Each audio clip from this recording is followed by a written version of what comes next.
Bonsoir, cher public. Bonsoir, chers membres du jury. C'est un honneur et un grand plaisir que nous sommes là aujourd'hui. Et nos remerciements aussi vont à l'encontre de Jokalabs. Ils ont mis en place ce dispositif qui nous permet de venir partager nos projets avec vous. Vous avez devant vous des jeunes qui se doivent de réduire la demande de matières premières, réduire également les émissions de carbone liées au changement climatique, mais des jeunes aussi qui se doivent de protéger l'environnement contre la pollution. C'est donc tout naturellement que nous sommes là aujourd'hui pour vous présenter notre idée de projet portant sur le recyclage. Ce projet sera porté par 6 jeunes étudiantes qui sont à l'ISM en administration des affaires en licence 2. Rigoureuses et polyvalentes. Je veux bien nommer par là Mademoiselle J. Anta, Mademoiselle Diop Adja, Mademoiselle Boub Aminata, Mademoiselle Diop Fama, Mademoiselle Sissende Kumba et moi-même, Mademoiselle Ndiaye Oumou. Nous avons choisi le recyclage parce que chaque fois qu'on jette un déchet, mais on jette un morceau de la planète. Et comme le disent les chimistes, rien ne se perd, rien ne se crée, tout se transforme. Cher public, vous devrez bien sûr vous poser la question de savoir pourquoi un tel projet.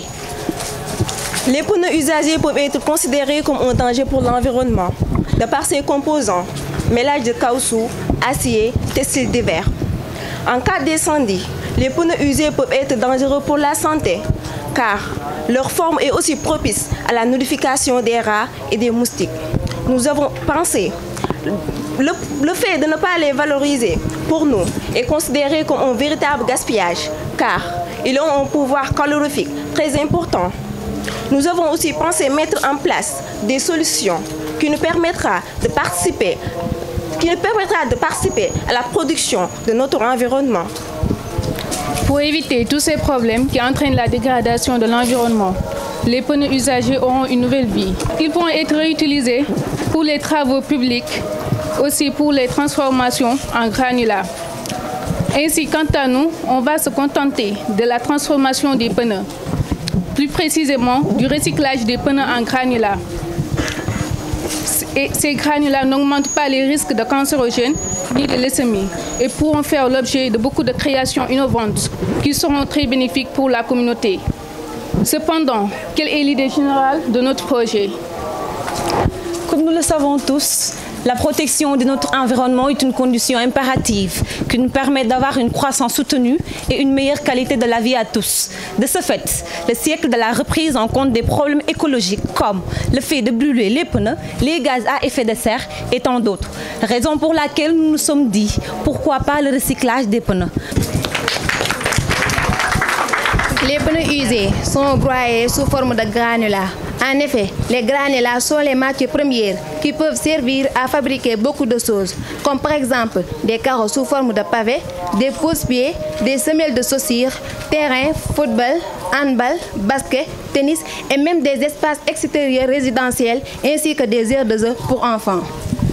Ne dit-on pas que la répétition est pédagogique? Pour ce faire, je vais faire un récap de notre idée de projet.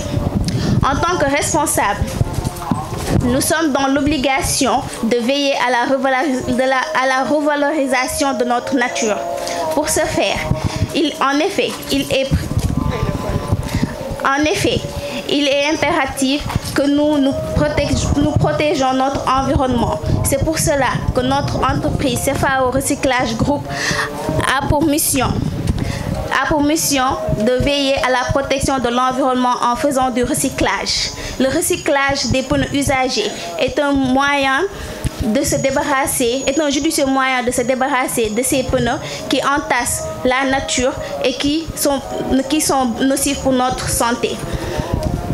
Par ce fait, nous allons transformer ces pneus en granulats, c'est-à-dire pour avoir, comme l'a dit ma camarade, des semelles de chaussures, des routes, des espaces de jeu pour enfants, des pavés en forme de carreaux et beaucoup d'autres innovations. chers membres du jury, chers publics, nous sommes à terme de notre présentation. Si vous avez des questions, contributions ou critiques de défaut ou de qualité, nous sommes à votre disposition. Comme le disait un de nos chers professeurs, celui qui me critique m'instruit plus qu'il ne m'offense. Merci à vous. Donc, merci beaucoup pour la présentation. J'ai juste deux questions. Premièrement, y a-t-il l'hétérogénéité dans votre équipe? Deuxièmement, pourquoi des femmes? Pourquoi y a-t-il pas d'hommes dans votre équipe? Pourquoi vous avez choisi seulement des étudiants de la même classe? Voilà.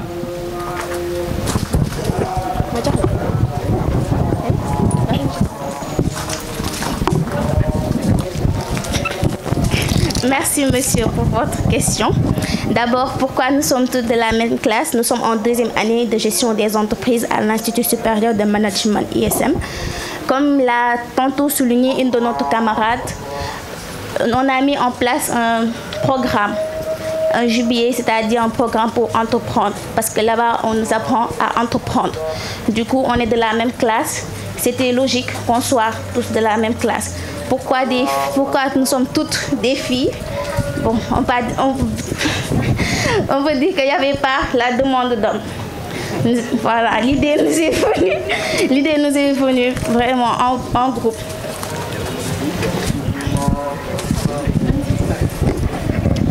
Et pour rebondir à cette question, pourquoi il n'y a que des femmes? C'est juste que nous avons osé, parce qu'ils ont tendance à dire qu'il n'y a que les hommes qui sont capables de faire certains métiers, alors que nous aussi, nous, des femmes, nous, on en est capables. Merci. Alors, merci le groupe ISM, je pense de Oumundiaya. Donc le projet est pertinent et puis ça vient à son heure. Hein. C'est toujours un problème, la question dont vous soulevez, le recyclage, c'est toujours un problème, même pour l'État du Sénégal de résoudre l'équipe. Donc c'est intéressant de voir des étudiants de deuxième année prendre cette initiative pour dire qu'on va régler cette solution. Alors moi j'ai deux questions. La première est la suivante. Est-ce que vous avez démarré l'activité? Ça c'est la première question. La deuxième, quel est votre élément différenciant par rapport à face à votre concurrent? Merci. Merci, monsieur, pour cette belle question. Nous n'avons pas encore démarré l'activité, mais en deuxième année, nous devons impérativement commencer. Donc, nous songeons à commencer au mois de décembre, Inch'Allah. Pour la deuxième question, je vais laisser le soin à mes camarades pour répondre. Monsieur, pouvez-vous revenir sur la deuxième question, s'il vous plaît? Merci. Quel est l'élément différenciant par rapport face à votre concurrent? Qu'est-ce que vous apportez de plus par rapport à votre concurrent? Il faudra d'abord souligner qu'en Afrique de l'Ouest, nous sommes en deuxième place de femmes qui font ce genre d'activité, c'est-à-dire le recyclage des pneus dans toute l'Afrique de l'Ouest. Et ce qui nous différencie de nos concurrents, qui sont nos concurrents directs, c'est l'innovation.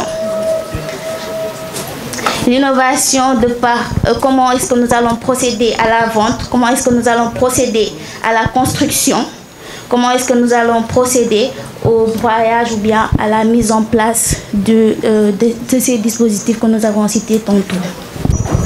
Bon, vous avez choisi le plus difficile. Hein? D'abord, je crois qu'il faudra revoir. Hein? L'idée, elle est bonne. Hein? C'est une demande. Hein? Mais seulement, toujours est-il qu'il faut aussi être très prudent. Vous avez le produit final, je crois qu'après collecte, broyage, tout ça, c'est le granulat pour... Voilà, donc vous avez plusieurs produits. Et chaque produit, vous dites le marché, quel est son marché? Qui consomme ça? À qui je vais vendre ça? Est-ce qu'il y a un potentiel? Parce qu'en fait, vous allez, quand vous allez ficeler vos trucs, vous allez demander un financement. Hein? Vous voulez qu'on vous finance? Hein? Ben, il faut que ça rapporte, non pas à vous, mais à la banque. La banque ne cherche pas quelqu'un qui a un beau projet. Il cherche un projet qui lui rapporte lui. Hein? Ça, vous pensez que vous gagnez, mais lui, il sait que quand vous gagnez, il gagne. Et donc, d'abord, il y a aussi le marché. Il faut vraiment chaque produit dire vraiment quel est son marché et puis vraiment l'étudier sérieusement. Mais vous pouvez avoir un produit qui est bon, qui répondent à une attente et tout ça là. Mais au finish, vous dites que ce n'est pas rentable de le faire. Parce qu'on n'y gagne pas d'argent. Quel est le produit seul, ou bien les produits qu'on peut retenir dans ce... Parce que c'est presque un laboratoire, hein, donc qu'on va retenir pour... Comme ça, au moins, on a un chiffre d'affaires. Parce qu'à la limite, c'est aboutir à un chiffre d'affaires important. Donc ça, c'est l'étude de marché qui va vous permettre, donc quand vous allez faire l'étude financière, de passer du... Donc il faut, même si vous avez un seul produit qui vous rapporte, il faut prendre ce produit-là comme produit leader. Bon, l'étude technique aussi, il faut le faire parce qu'il faudra une technologie. Hein? Il faudra aussi vous installer quelque part. Donc vous n'allez pas faire ça dans la rue. Donc tout ça, il faudrait un planning d'activité. Il faut avoir un terrain, il faut ceci, il faut cela. Tout ça en cohérence. Hein? Donc, qu'est-ce que ça va coûter? Parce qu'en fait, quand vous allez terminer, qu'est-ce que vous dites? Est-ce que le place des prix peut me financer? Parce que je suis à 10 millions. Mais à 10 millions, quand vous demandez de l'argent, moi, vous demandez 10 millions, j'ai dit, moi, ces 10 millions, qu'est-ce que ça peut me rapporter? Donc, il va falloir revoir tout ça. Je pense que c'est assez théorique, parce que encore vous êtes des étudiants, tout ça, mais il faut aller au fond des choses hein, pour voir si vraiment ça peut rapporter quelque chose. Mais aux États-Unis, vous verrez que les laboratoires, ils font beaucoup de produits, comme ça, théoriques. Mais en fin de compte, quand on voit sur 100 idées sorties du laboratoire, il y en a 98 qui sont jetées parce que ce n'est pas rentable. Donc il ne faut pas, au finish, dire que l'idée elle est pertinente, mais son marché n'existe pas. Il faut les jeter, il faut prendre autre chose. Il faut chercher à trouver quelque chose qui est beaucoup plus adéquat. Il y a des choses peut-être beaucoup plus terre à terre qui peuvent rapporter, mais ça c'est assez compliqué, complexe, parce que le problème de l'environnement et tout ça là, ça demande nécessiter vraiment une expertise, ça demande énormément de choses.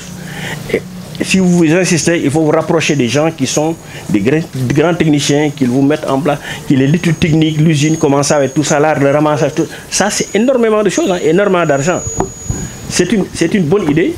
Mais bon, moi, mon problème, c'est ce que ça va coûter. Est-ce que moi, en banquier, je peux mettre mon argent, quoi? Ce sont des conseils que je vous donne, je vous ai donné. Merci beaucoup. Merci. Merci à vous et bonne chance. Maintenant, place à Ousmane John et Omar Sall. Bon, on va parler sur le contexte qui... Notre projet, on voudrait le situer à Landou. Landou, c'est à 42 km de Dakar et 5 km de l'Aïbérie, l'aéroport international Blaise Diagne. C'est notre village, dont la population souffre pour avoir du pain. Par exemple, nous, on fait 14 km pour avoir du pain. D'où la nécessité qu'on a fait cette formation pour s'implanter là-bas. Il y a l'aéroport qui est tout près et il y a 42 villages qui sont aux alentours, qui sont dépourvus de boulangerie. Et il y a un seul village qui fournit tous ces 42 villages-là le produit. La demande y est, mais l'offre n'y est pas. Merci. Je vais laisser la parole à Omar. Et voilà le projet qui a été présenté. Et certes, ça va être coûteux, bien sûr, mais qui ne prend pas de risques, prend des risques. Bon, nous avons 80% de rentabilité dès la première année de production. Et nous sommes sûrs à 95% que la rentabilité y est. Avec à l'absence presque de non-concurrence, comme il l'a dit mon collaborateur, il y a presque une seule boulangerie autour alors qu'il y a 42 villages. Alors, donc la demande est présente, mais l'offre n'y est pas. Et offrir cette demande, voilà notre devoir. Merci beaucoup de votre attention. Merci à vous aussi pour la présentation. Je passe la parole aux membres du jury. Bon, une boulangerie quand il y a un désert, bon, je pense que ça se justifie. Hein?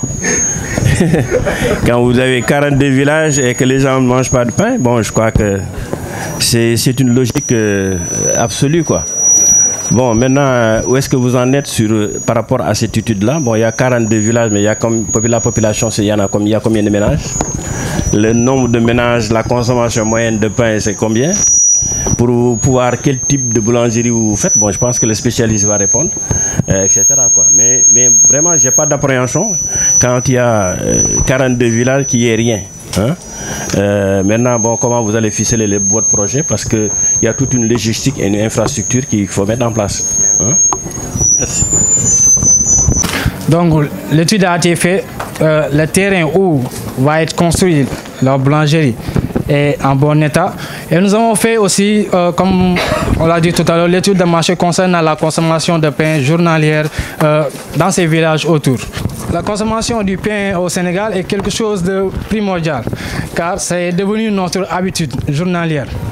Donc presque 80% de la population dans cette zone se nourrit du pain tous les jours. Donc voilà une autre chiffre qui nous donne une raison de plus de vouloir implanter cette boulangerie dans cette zone.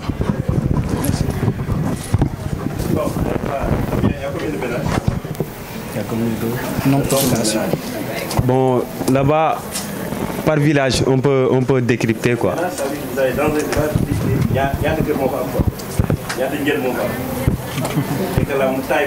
Bon, population bi lañ xam mais ñaata kër pas population bi bon chaque village dina compter minimum 1000 ba 7000 habitants qui sont dans chaque village et il y en a 42 villages qui sont dépourvus de boulangerie. Le seul boulangerie qui se trouve là-bas c'est à 14 km de l'aéroport.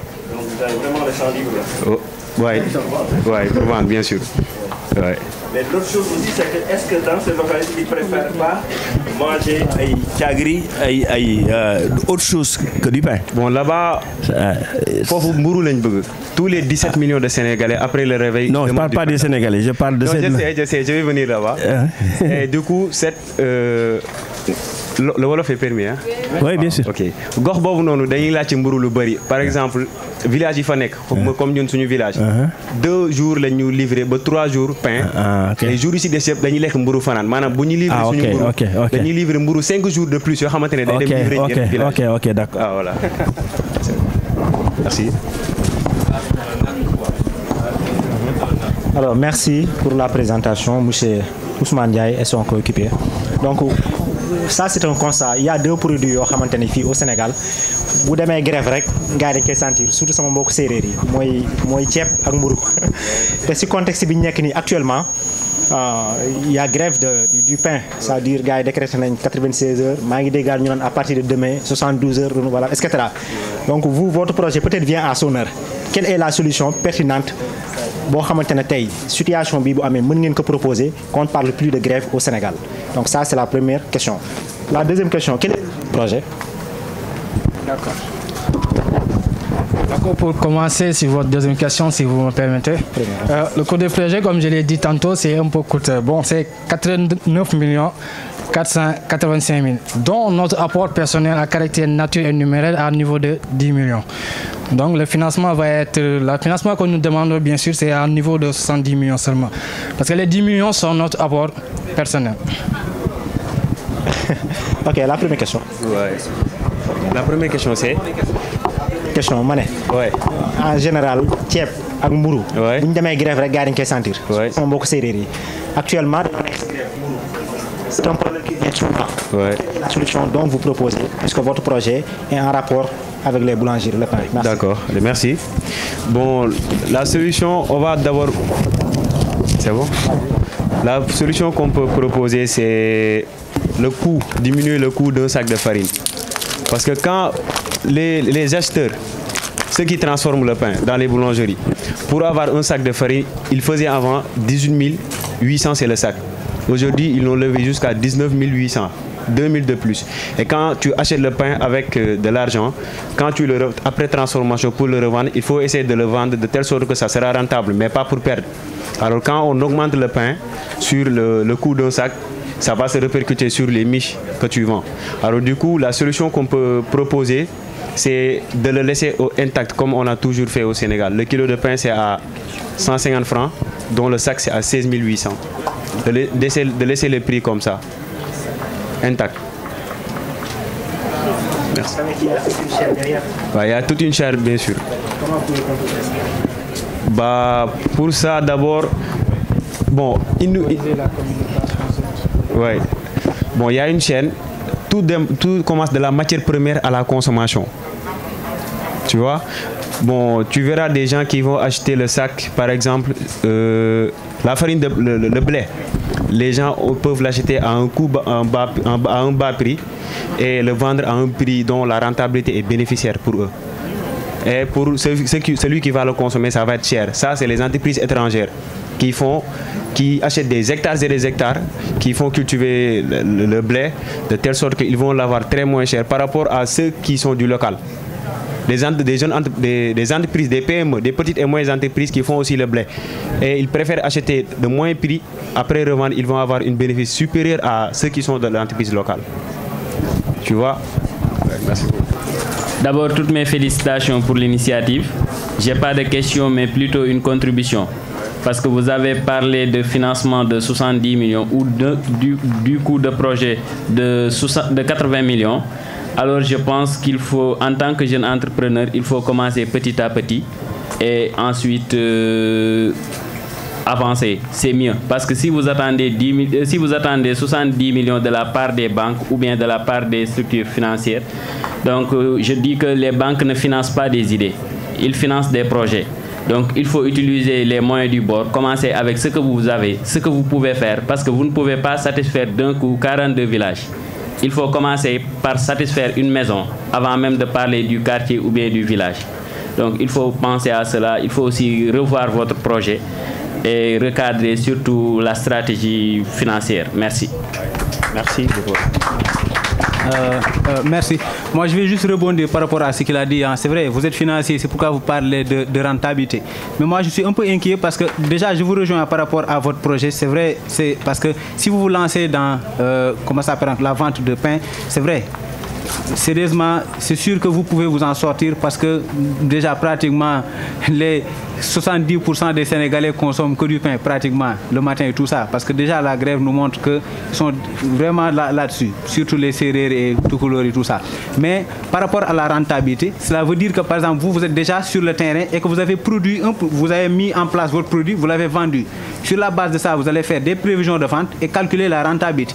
Mais si vous dites la rentabilité, le projet est rentable alors que vous n'êtes pas encore sur le terrain, vous n'avez pas encore commencé votre projet, je pense que par rapport à l'étude financière, vous avez fait des prévisions, mais vous ne pouvez pas parler de rentabilité alors que vous n'avez pas encore commencé déjà à produire et vous basez sur une prévision de vente pour calculer la rentabilité.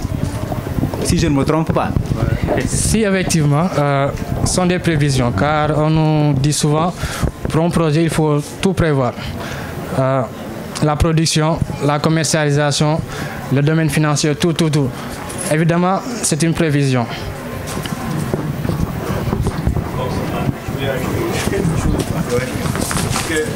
L'expérience montre que je ne savais pas que le montant du financement là était à quel niveau là? À 80. Bon, ça quelqu'un qui a de l'expérience et qui est sur le terrain peut le demander. Par exemple, une entreprise qui a déjà une boulangerie dans un endroit donné et qui fait du chiffre.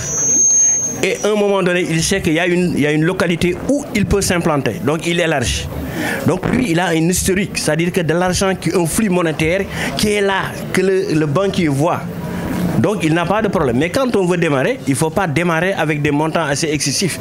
Parce que personne ne va un banquier, ou bien même le Place des Prix, là, qui est une institution qui ne regarde pas tellement. Vous avez un document de 6 pages qu'on remplit. Mais on ne va pas vous donner comme ça.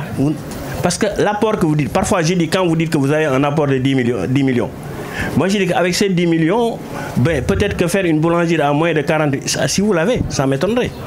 Est-ce que vous avez 10 millions actuellement? Oui. Vous avez 10 millions. On a deux apports. On a l'apport numérique et on a l'apport de nature. On a les terres déjà. Ah, c'est ça. On a les terres, on a l'apport numérique. Il y a aussi l'apport numéraire aussi. Il y a les 10 millions en liquide. Il y a plus de cela, un apport en nature, c'est-à-dire les terrains. Alors les coûts qu'on vous dit là, c'est les coûts des matériels qu'il faut installer pour la boulangerie. Attention, votre évaluation ne sera pas l'évaluation de la banque. Hein? C'est pas évident ça. Vous dites j'achète un terrain, il coûte 5 millions. Non, on a déjà les terrains. Ah, vous avez déjà le terrain. On a déjà les terrains. On dit qu'on a des terrains à disposition. Ouais. Plus de cela. Et vous avez des garanties aussi quoi. Exactement. C'est des garanties. Ouais. Oui, bon, je dis, hein, mon expérience, hein, même si à ce niveau même vous avez des terrains, c'est pas évident. Mais moi, je rejoins toujours Hassan. Hein. Ouais. C'est-à-dire que vous avez peut-être des boulangeries modulables où on peut avoir un caisson qui fait, je ne sais pas, moins de du tiers de ce que vous allez commencer. À la limite, commencer à un endroit alimenté et puis peut-être s'il y a un flux. Mais si les gens viennent et qu'il n'y a pas de pain, c'est pas grave. Vous allez construire ou délocaliser pour à partir de vos fonds propres, quoi. C'est mieux de commencer petit, comme l'a dit Hassan, et de voir. Donc, vous revoyez le schéma et regardez quelles sont, par exemple, les installations qui peuvent vous permettre de ne pas emprunter trop. Parce que parfois, 90 millions, vous avez dit, si vous avez un différé d'un an, vous êtes à 800 000 francs de remboursement par mois. Ou plus. Donc, ce n'est pas évident quand vous devez rembourser 1 million par mois. Et même dans le cadre du Plaza Prix où vous avez un différé d'1 an et 5 années pour rembourser ou 7 ans, mais à 40 millions, vous avez presque 800 000 par mois. C'est pas évident du tout. Il faut revoir vraiment, faire petit et aller faire plusieurs unités moyennes, de taille moyenne, que de faire par exemple un gros qui va vouloir couvrir et qui va demander de la logistique et ça. Moi, je vous conseille de positionner, de dimensionner votre projet, quoi. Merci beaucoup. Je me présente d'abord. Je m'appelle Papa Diop. J'ai fait ma formation à l'université Cheikh Anta Diop de Dakar. D'abord en analyse politique économique. Puis j'ai rejoint la marine, donc l'école nationale de la formation maritime. Donc j'interviens également dans le cadre privé. Là, je suis agent au niveau de l'Agence nationale des affaires maritimes, mais je m'investis dans le privé. Voilà, donc nous avons là un projet au niveau de Saint-Louis, dans le cadre de la formation maritime et portuaire. Pourquoi formation maritime et portuaire à Saint-Louis? Parce que tout simplement, les jeunes, en particulier les étudiants, la population active de manière générale, ne s'intéressent pas trop aux affaires maritimes et des ports. La seule école de formation maritime ici au Sénégal, c'est l'École nationale de la formation maritime de Dakar, qui forme aujourd'hui des officiers chefs de quart, des capitaines de navires, mais aussi des agents de la pêche et ceux qui interviennent dans l'offshore. Le secteur maritime englobe énormément de possibilités, surtout en termes d'emploi et d'insertion professionnelle. Mademoiselles et messieurs, j'ai vraiment l'honneur de vous annoncer que 80% du commerce mondial se passe dans le domaine maritime. Et ce que nous constatons, la majeure partie des agents ne sont pas bien formés à entamer des métiers dans ce domaine. Donc nous jugeons nécessaire, avec notre expérience professionnelle, d'ouvrir à Saint-Louis un institut maritime et portuaire. Maintenant, l'institut maritime et portuaire, nous avons déjà la reconnaissance juridique, c'est à préciser. Nous avons opté une société à responsabilité limitée avec un capital social de 1 million pour le moment, à l'hydrobase, à côté de l'école, à côté de l'hôtel Oasis. Donc nous avons déjà le siège et voilà les matériaux.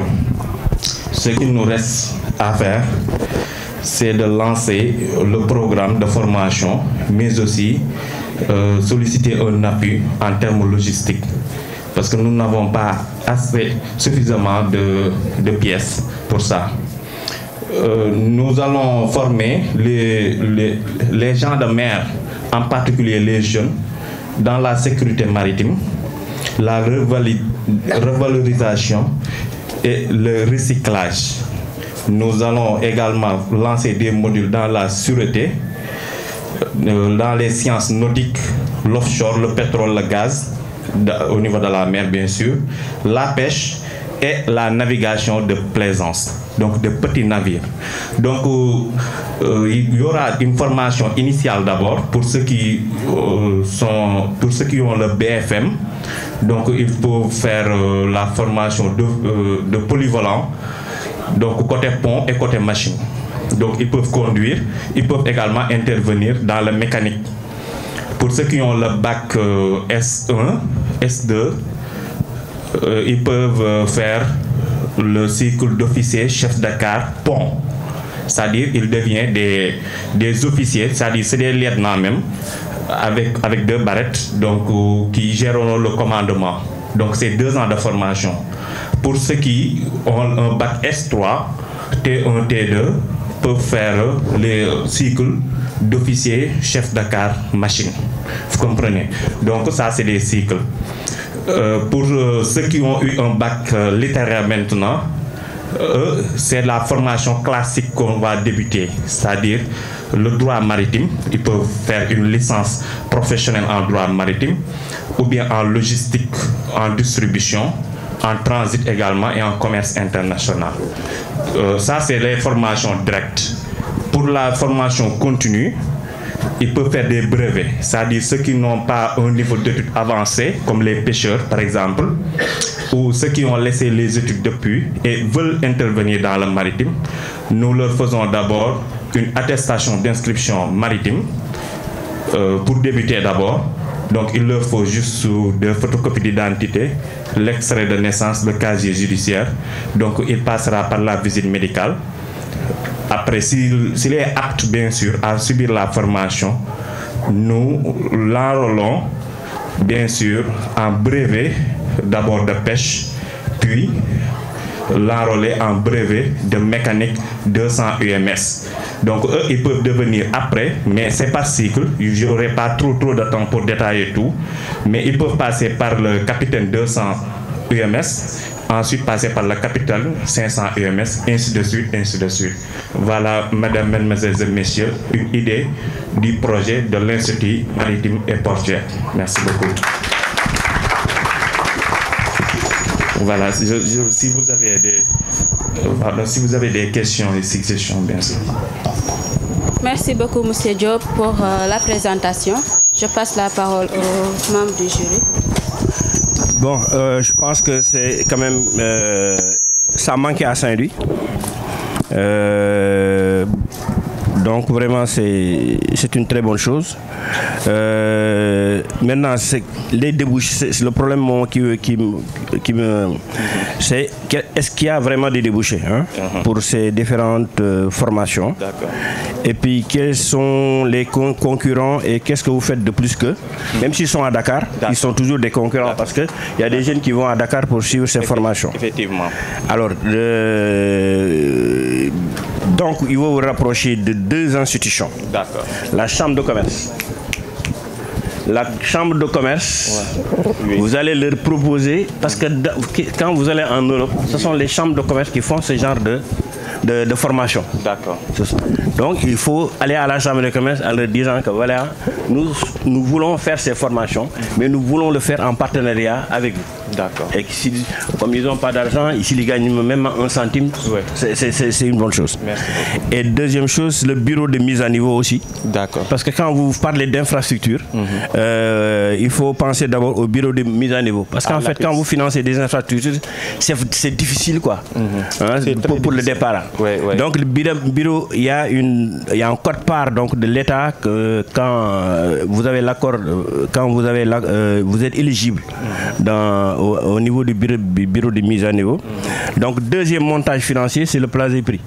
Si vous avez le bureau de mise à niveau pour les infrastructures, donc vous pouvez pour le reste demander un financement des places des prix quoi. Je pense que vous l'avez sous la main là, le place des prix. Je pense que c'est ouvert. Aujourd'hui, le place des prix finance jusqu'à 200 millions. Il y a 43 milliards ou 47, mais même la moitié n'est pas encore consommée. Merci. Donc vous avez intérêt donc peut-être à vous rapprocher d'Hassan. Ah, Hassan, oui. Oui, on se connaît. Voilà, donc pour ces informations-là, et ratisser large, moi je pense que c'est une bonne chose que tout ne soit pas concentré à Dakar. D'accord. Moi la seule inquiétude c'est que je ne connais pas déjà le domaine, c'est les jeunes, on forme beaucoup, mais est-ce que vraiment il y a des débouchés? Donc c'est vraiment les inquiétudes. Quoi. Mais vraiment, il faut démarcher la chambre de commerce qui ont besoin d'avoir des formations, des projets comme que c'est. Parce que moi, j'ai déjà quelque chose que j'avais en France au niveau de la chambre de commerce, mais qui proposait, la chambre de commerce je sais pas, de Paris, qui propose les mêmes produits que vous proposez. Mais ça fait plus de 25 ans. Et ici, jusqu'à présent, les gens ne proposent rien du tout. Voilà, quand vous regardez les dépliants des chambres de commerce en matière de formation, vous voyez tous ces trucs-là. Bon, merci beaucoup et mes encouragements. Merci beaucoup. Merci, M. Papa Diop, pour la pertinence de la présentation du projet. Alors, c'est intéressant dans cette zone, hein, surtout avec, vous pouvez aussi revaloriser le nouveau port, parce que tout est concentré à Dakar. Donc il faut un peu désengorger la capitale. Donc moi, mon inquiétude sur le projet, c'est que c'est un institut que vous mettez en place avec une formation maritime. Alors, le constat est l'argent, c'est-à-dire à Dakar, il y a beaucoup d'instituts de formation, mais le problème, c'est qu'après la formation, est-ce que l'emploi est garanti avec votre institut? Ça, c'est la première question. Est-ce que l'emploi est garanti? Parce qu'il y a un concurrent qui est là, c'est l'école maritime qui est à Dakar. Et puis, pour accéder à cette école, il faut un concours. C'est eux presque qui garantit l'emploi. Alors, tous les autres instituts, c'est des formations. Est-ce que l'emploi est garanti? Ça, c'est une inquiétude. Alors, ma deuxième question, comment feriez-vous avec votre institut sortir de futurs entrepreneurs? Est-ce que c'est possible? C'est possible. Merci. D'accord. Oui, vous pouvez répondre directement.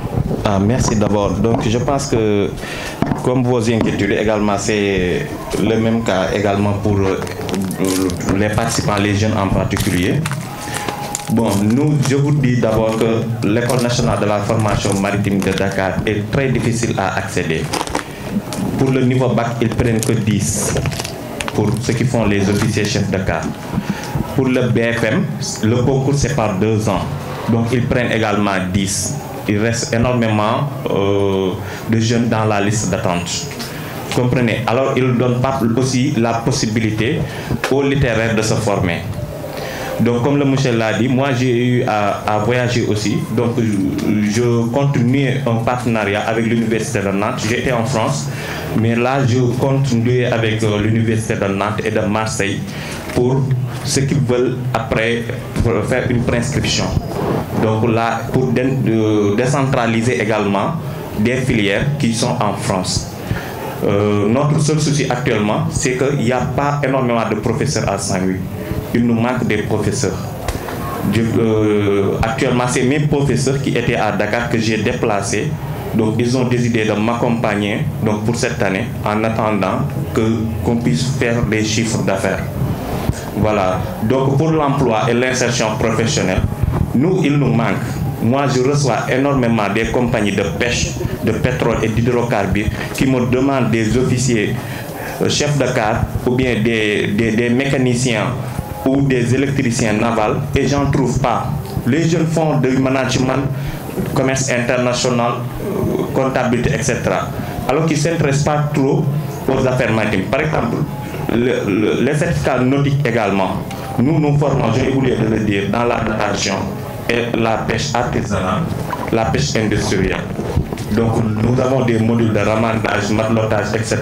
Mais l'emploi aujourd'hui, nous avons plus de 500 navires qui flottent aujourd'hui dans les côtes sénégalaises. Sur 700 km de côte, sans compter les navires étrangers qui sont plus de 300 au niveau des côtes africaines. Donc ça, il y a beaucoup plus de débouchés. On ne le garantit pas, mais le stage peut-être.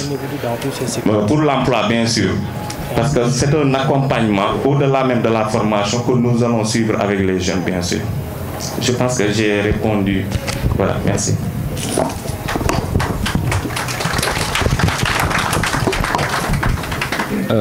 Merci beaucoup, Pape, pour la pertinence, mais aussi pour la présentation. C'est une occasion aussi de montrer au public qu'il y a des opportunités à Saint-Louis. Il y a aussi possibilité de faire la marine, par exemple, ou les autres secteurs.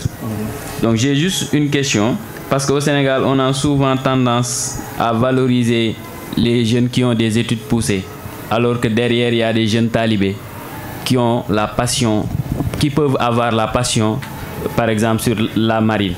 Est-ce que ces jeunes ont la possibilité d'intégrer votre école? Effectivement, parce que j'ai dit tout à l'heure que celui qui n'a pas un niveau d'études, mais s'il comprend, peut-être ils savent lire, écrire. Ça, c'est le minimum pour intégrer la formation maritime.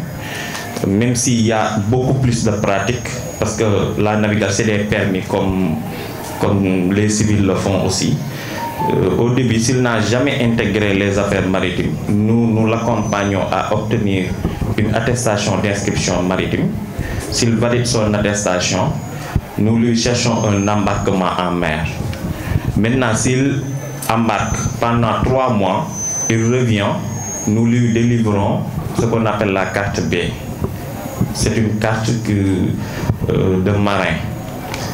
Après tout ça, il peut faire des certifications de feu. C'est-à-dire, lui, il ne peut pas faire une formation initiale, mais on peut l'encadrer pour qu'il puisse faire une formation complémentaire, une formation continue, alliant la formation s'il débarque. Et voilà, les certificats aussi, feu, incendie, le ramandage, le modelage, etc. Voilà, donc il y a toutes les tranches d'âge et catégories socio-professionnelles que nous pourrons incuber. Merci. Merci Papa Diop pour la pertinence de votre projet. C'est vrai, hein? Moi j'avais 2 inquiétudes. Tu as répondu à l'une des inquiétudes parce que moi je l'ai te demandé par rapport à la ressource en termes de corps professoral. Qu'allais-tu faire par rapport à ce problème? Parce que c'est sûr qu'ici à Saint-Louis, tu ne trouveras pas peut-être de ressources suffisantes pour t'accompagner par rapport à ce projet. L'autre aussi, c'est par rapport aux 1 million de capital que tu as mobilisé. Est-ce que c'est suffisant pour ce genre de projet? Parce que ça, c'est vrai que ce ne sera pas facile de continuer ce projet avec juste cette somme. C'est sûr que par rapport à ces jeunes ou étudiants que tu vas accompagner, ils auront besoin de faire des cas pratiques et pour ça, tu as besoin de navires pour des cas pratiques, par exemple pour quelqu'un qui faut conduire, quelque chose comme ça. Donc c'est sûr, par rapport à ça, c'est des inquiétudes. L'autre, c'est une question, est-ce que tu peux répondre à cette question? Parce que déjà, tu as dit, par rapport à l'école de formation, ça n'existe, il y a juste une école de formation à Dakar. Pourquoi personne ne s'est jamais lancé dans ce genre de projet? Est-ce que tu peux répondre à cette question? Est-ce que tu sais pourquoi les gens ne se sont pas lancés dans l'ouverture d'une école de formation dans le domaine du maritime? Bon, vous savez que, d'après ma propre analyse, je vois qu'ils gagnent beaucoup plus en mer. Souvent, il y a des professionnels qui devront peut-être faire des métiers à terre. Mais ils préfèrent aller en mer parce qu'un capitaine 200 gagne moins de 600 000 si c'est un capitaine 200, la plus petite catégorie. Donc, c'est les millions qu'ils peuvent gagner dans les navires. Donc, ils ne se fatiguent pas au niveau d'après ma propre analyse, bien sûr. Donc, nous sommes à terre. Nous sommes des agents de l'État et nous voyons que on a à peu près un peu de temps de former une équipe et de déléguer ce genre de projet. Donc ça, c'est mon analyse. Hein. Voilà, par rapport aux professeurs, je l'ai dit, mais vous savez que les débouchés, c'est des débouchés en mer ou bien à terre. Certains peuvent bien entendu faire une formation, je donne un exemple, de STCW, une formation en brevet de mécanique. 500 UMS, mais ils ne préfèrent pas naviguer. Ils peuvent déposer dans des sociétés au port de Môle 1 à Môle 10 ou bien à COSEC, COSAMA, Servima, etc. Donc c'est un mécanicien, mais un mécanicien à terre. Vous comprenez? Donc ils peuvent aussi bien aller en mer, aussi bien travailler aussi à terre. Avec le capital de 1 million, c'est pour la reconnaissance juridique, bien sûr. Parce que moi, je préfère ne pas attendre ni l'État, ni les ONG. Avec des propres moyens, je démarre, quoi. Voilà, c'est ça. Mais on compte, bien sûr, dans les années à venir, augmenter le capital, bien sûr. Pour les stages, ils vont le faire à Dakar, Inch'Allah. Voilà, nous les accompagnons avec nos partenaires là-bas. Merci beaucoup. Bon, je tiens à remercier très chers membres du jury pour votre pertinente intervention, mais aussi les questions importantes qui sont soulevées aussi.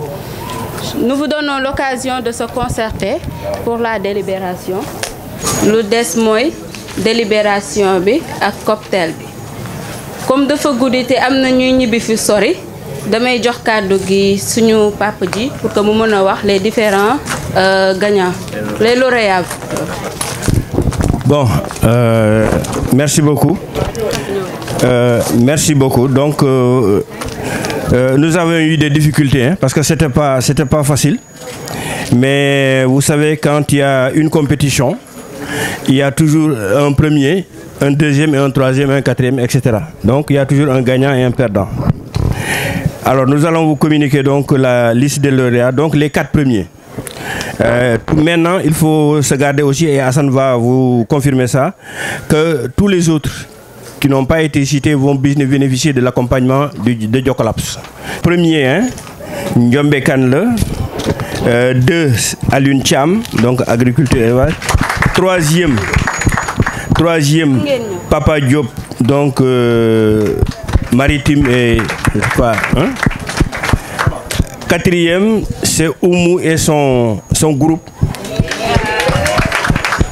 On dirait un orchestre, on a dit Oumou et son groupe, dans le recyclage des pneus. Bon, c'était ça et on vous remercie. Je passe la parole. Merci beaucoup. Les lauréats, pouvez nous rejoindre ici, si possible. C'est qu'il n'y a pas de gagnant ou de perdant. Tous les participants ou bien tous les entrepreneurs seront accompagnés par Jokolaps. Donc, pour les lauréats, il nous reste une édition de Jeudi 9 pour le mois de décembre. C'est-à-dire on va faire la finale des champions où on va regrouper l'ensemble des lauréats depuis le mois d'août jusqu'au mois de novembre. Donc, on va les réunir au mois de décembre pour une finale. Donc, préparez-vous, Inch'Allah, chers lauréats, pour une finale. Je vous encourage et je vous félicite.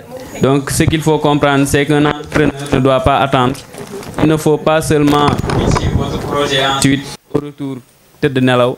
Il faut que ce que vous avez parlé ici, il faut que ça soit quelque chose de concret.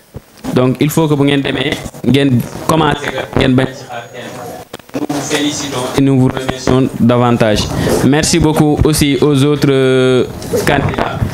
Vous n'avez pas démérité, c'est juste qu'aujourd'hui, on a de la chance d'écouter des entrepreneurs qui ont vraiment du talent, qui ont vraiment de l'innovation, mais il nous faut nous choisir. Mais choisir ne veut pas dire que nous ne choisirons pas, parce que nous ne pouvons pas accompagner.